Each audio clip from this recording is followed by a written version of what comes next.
ses portes, remerciements dans mon cœur. J'entrerai dans sa cour avec louange. Je dirai ce jour le jour que l'Éternel a fait. Je m'en réjouis puisqu'ils m'ont rendu heureux. Ils m'ont rendu heureux, ils m'ont rendu heureux. Je m'en réjouis puisqu'ils m'ont rendu heureux. Alléluia, ils m'ont rendu heureux, ils m'ont rendu heureux. Je m'en réjouis puisqu'ils m'ont rendu heureux. Prions. Éternel de bonté, merci pour cette occasion que tu nous as accordée d'annoncer ta parole. Cette occasion de la célébration de la naissance de toi, le Dieu vivant. Éternel de bonté, fais en sorte que cette Noël, cette fête de Noël apporte la joie, la paix au monde entier, à toute l'humanité. Fais en sorte que la paix qui accompagne ta naissance, toi le Dieu vivant, que cette paix soit le partage de tous tes enfants qui écoutent ma parole. Et que cette paix demande dans toutes les familles, dans tous les pays du monde entier, surtout dans le monde francophone, au nom puissant de Jésus. Bien-aimés dans le Seigneur, cette prédication, qui, comme les précédentes, commémore la naissance du Seigneur Jésus-Christ, le Dieu vivant, s'intitule L'éternité en Jésus-Christ. L'éternité en Jésus-Christ. Notre texte est tiré de l'Évangile selon Jean, chapitre 14, verset 1 au 6e.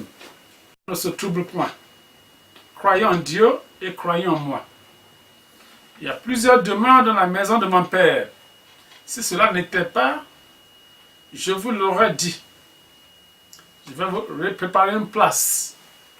Et lorsque je m'en serai allé et que je vous aurai préparé une place, je reviendrai et je vous prendrai avec moi, afin que là où je suis, vous y soyez aussi. Vous savez où je vais et vous en savez le chemin. Thomas lui dit, Seigneur, nous ne savons pas où tu vas. Comment pouvons-nous en savoir le chemin? Et Jésus lui dit, je suis le chemin, la vérité et la vie. Nous ne venons au Père que par moi. Que Dieu bénisse sa parole. Bien-aimé,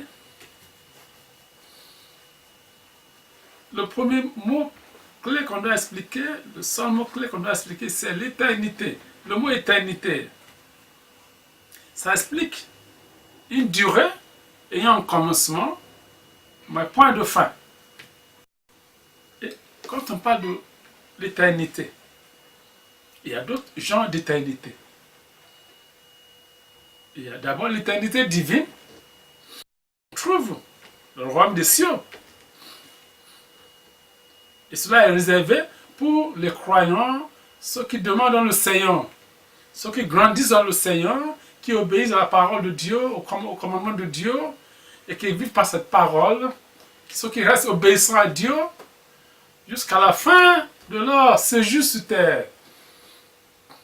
Et aussi, pour ceux, cela est réservé aussi pour ceux qui non seulement ont demeuré dans le Seigneur, ils ont fait aussi l'œuvre de Dieu. On va y arriver. Et il y a la seconde éternité qui se situe dans l'enfer. Cela est réservé pour les gens qui sont condamnés, pour les pécheurs, les gens qui meurent dans le péché, les gens qui meurent dans la méchanceté. L'enfer est réservé pour les enfants du diable. Les enfants du diable. Ceux qui sont obéissants. Comme vous savez, le diable est désobéissant à Dieu. Et il est rebelle à Dieu dès le commencement.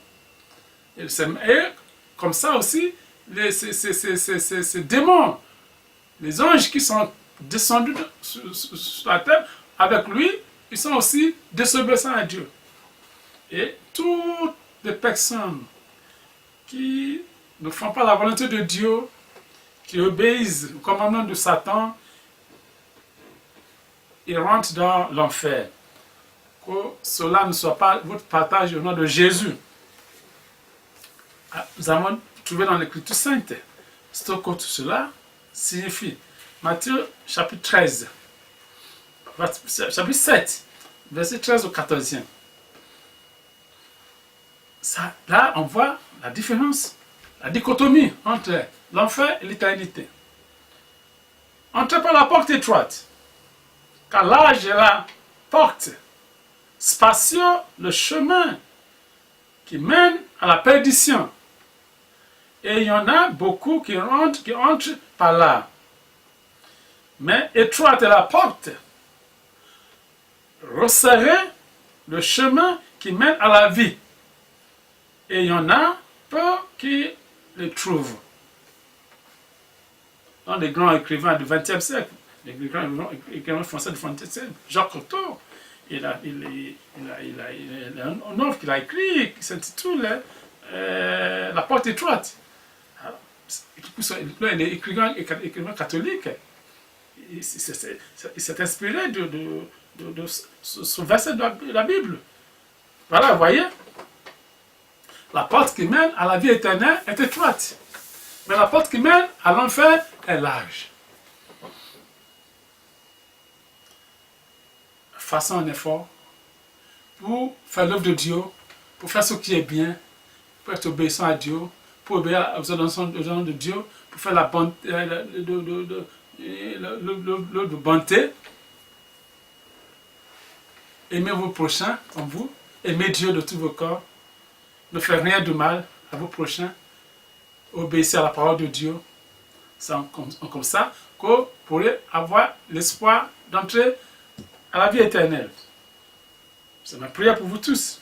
Jean chapitre 8, l'évangile selon Jean chapitre 8, verset 51. En vérité, je vous le dis. Si quelqu'un garde ma parole, il ne verra jamais la mort. Si quelqu'un garde ma parole, il ne verra jamais la mort. Celui qui ne voit pas la mort, c'est la personne qui vit dans l'éternité. Celui dans la vie intègre, qui est obéissant à Dieu, celui qui mène une vie sainte. Que cela soit nous partage tous, dans le Jésus. Donc, vous voyez, bientôt, il y a une différence. Cherchez à compter comme parmi les gens qui vont entrer dans la vie éternelle. Et ce n'est pas cher. C'est d'obéir à Dieu, de faire sa volonté, d'aimer vos prochains, d'aimer Dieu en même temps. Comment avoir la vie éternelle?